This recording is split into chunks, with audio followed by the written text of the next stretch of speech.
Roar!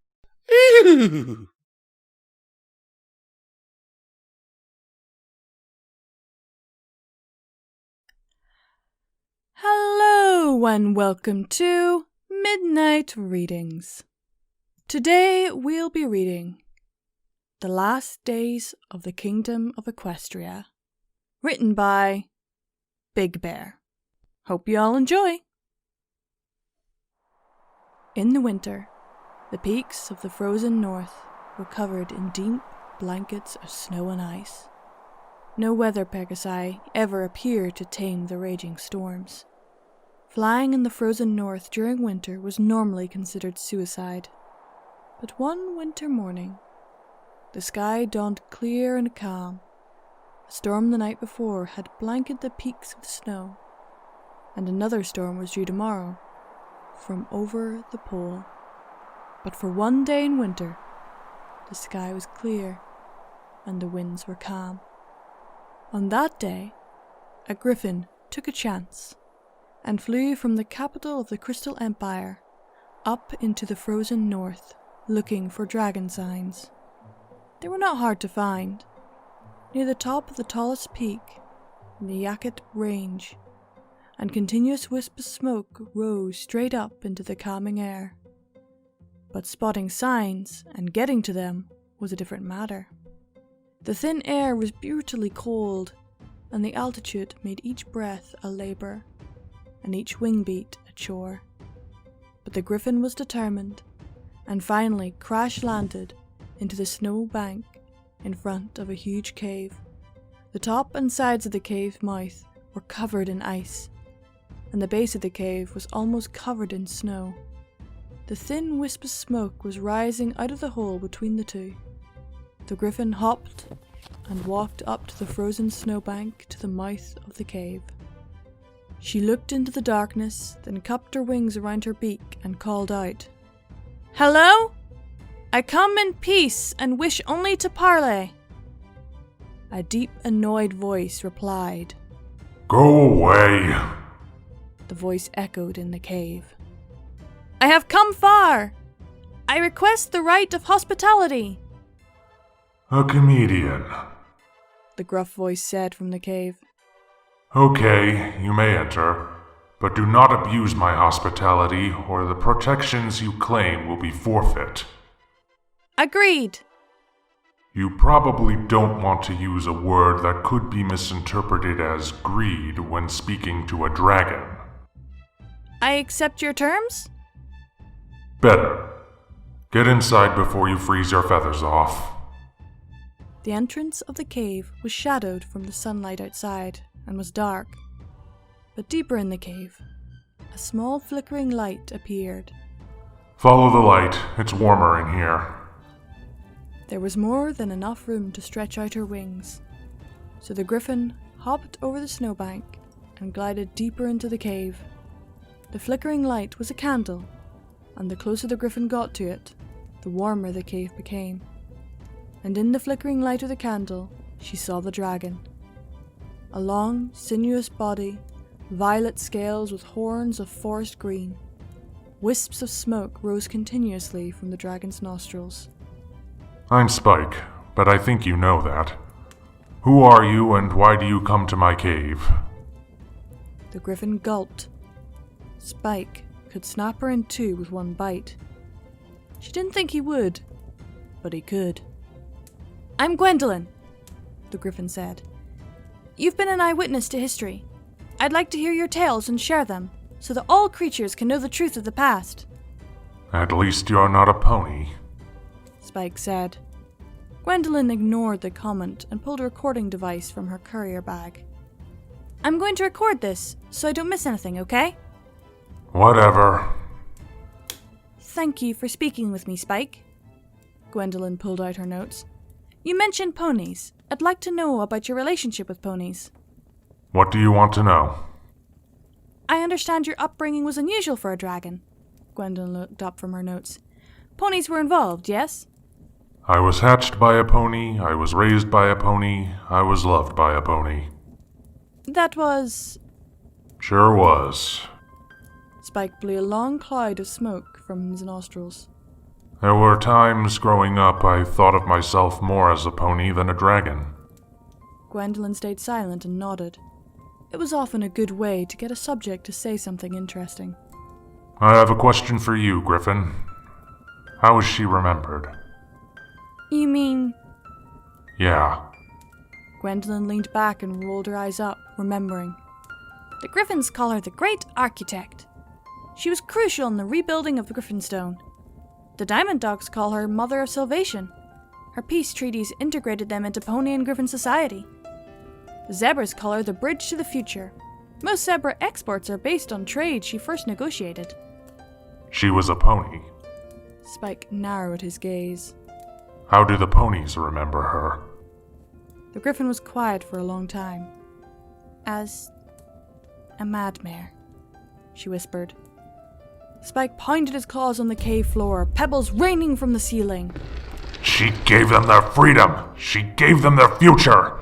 She believed in them more than any pony else. She took their utopia from them. They're not special anymore. Gwendolyn shook her head slowly. The ponies will never forgive her. And I will never forgive the ponies for what they did. Spike laid back down and curled his tail under his body. Gwendolyn was quiet again. She didn't want Spike to get agitated. Ensuring the clarity of mind of the interviewee was essential when recording a true history. Not getting eaten was also a consideration. Spike broke the silence. The other princesses abandoned her, you know. In what way? She got so famous. More famous than all of them in the end. She saved Equestria I don't know how many times, with and without her friends. She became such a celebrity that the other princesses had her do their public jobs more and more often. Presiding over day court, opening the assembly, raising the sun at the summer sun celebration or the moon on nightmare night, triggering the crystal heart on Empire Day.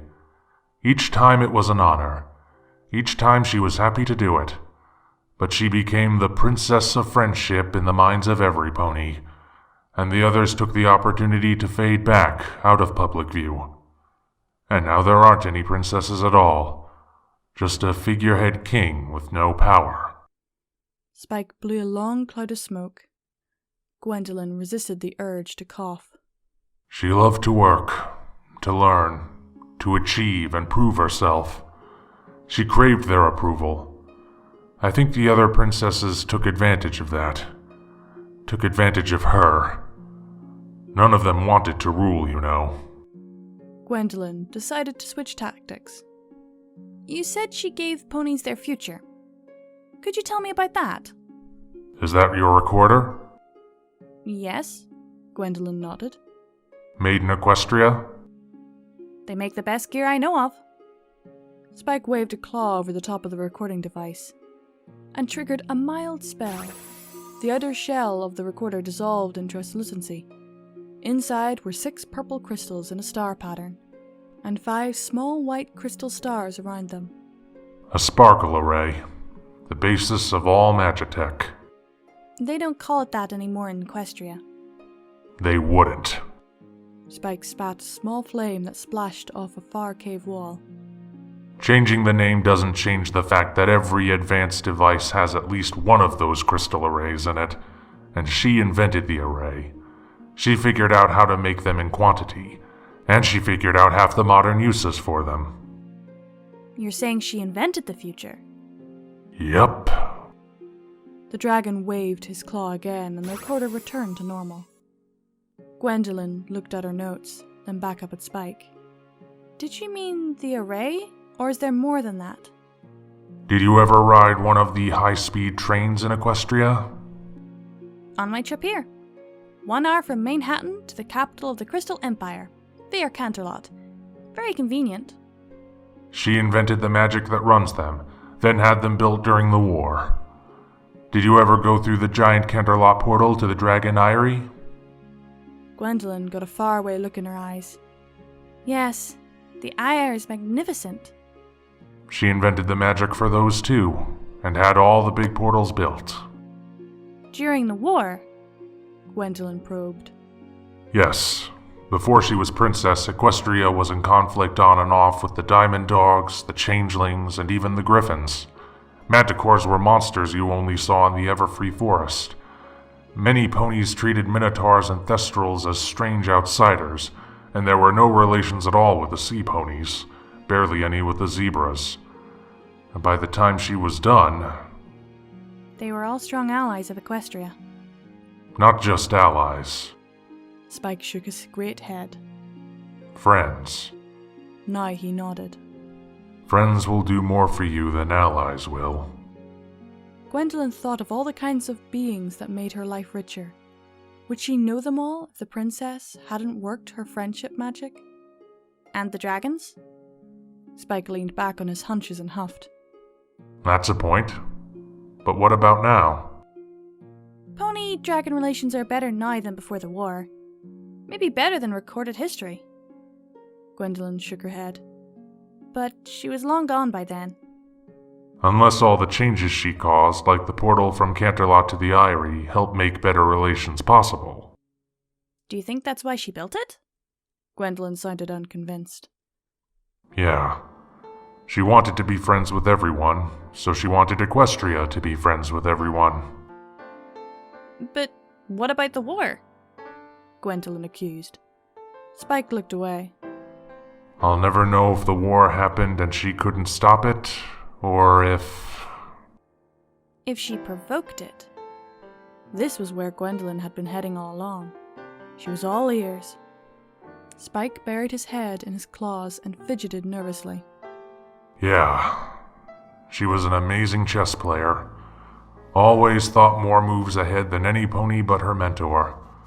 When she turned her attention towards politics and finally figuring out how to deal with other ponies... You're saying that the Princess of Friendship could have provoked the Pony-Dragon War? Gwendolyn shook her head in disbelief. If she somehow thought war was inevitable or the outcome could be the best for every pony... Spike seemed resigned to this line of questioning. Yeah, she could. You make her sound like a madmare. Gwendolyn clenched and unclenched her claws. The thought of someone provoking a war made her angry. But if she had to have a war, what kind would it be? Spike leaned forward again and was firm in his reply. A metaphorical war in the heavens for the ownership of the sun and the moon, fought by useless nobles on all sides, with no real deaths, no cities destroyed or fields burnt. One that cemented strong alliances with friends, with lots of bits spent on things that made every pony's life richer when the war was over. And ultimately, with the sun and the moon moving on their own for the first time since discord broke the heavens, the only real losers being the nobles on both sides. Leading to the fall of the Pony and Dragon royal lines. Now ponies and dragons are friends, and Equestria elects our leaders. Gwendolyn was shocked. That's the outcome she thought would be best for everyone? Maybe.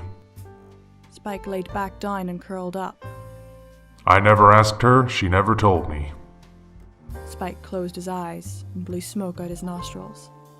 I think that her plan needed some pony that everyone could blame for all the changes. She wasn't willing to force that role on any pony else, so she took it on herself.